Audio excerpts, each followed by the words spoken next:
এরকম এডিটিং আপনিও পারবেন। এরকম এডিটিং করার জন্য আপনি গুগল প্লে স্টোর থেকে গুগল জেমিনি অ্যাপসটি ইনস্টল করে নেবেন। আমি গুগল জেমিনি অ্যাপসটি ওপেন করে নিলাম।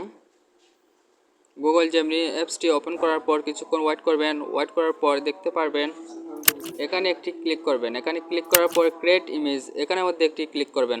তারপর প্লাস আইকনে ক্লিক করে আপনি ফ্রম গ্যালারি থেকে আপনার যেই পিকচারটি দিয়ে এরকম পিকচার তৈরি করতে চান সেই পিকচারটি খুঁজে বের করে অ্যাড করে নেবেন। পিকচারটি অ্যাড করার পর এখানে একটি প্রম্পট লিখতে হবে, যেটি আমি আপনাদেরকে আমার ফার্স্ট কমেন্টে দিয়ে দিব। তারপর এখানে সেন্ড বাটনে ক্লিক করবেন।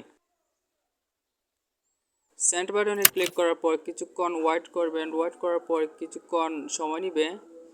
তারপর দেখতে পারবেন আপনি আপনার ইমেজটি জেনারেট হয়ে গেছে।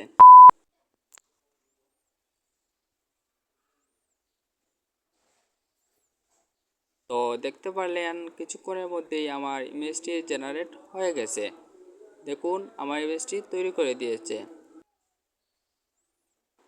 ইমেজটি ডাউনলোড করার জন্য আপনি সর্বপ্রথম ইমেজের উপরে ক্লিক করবেন। তারপর উপরে দেখতে পারতেছেন ডাউনলোড অপশন আছে, এখানে ক্লিক করবেন। তারপর আপনার ইমেজটি ডাউনলোড হয়ে যাবে।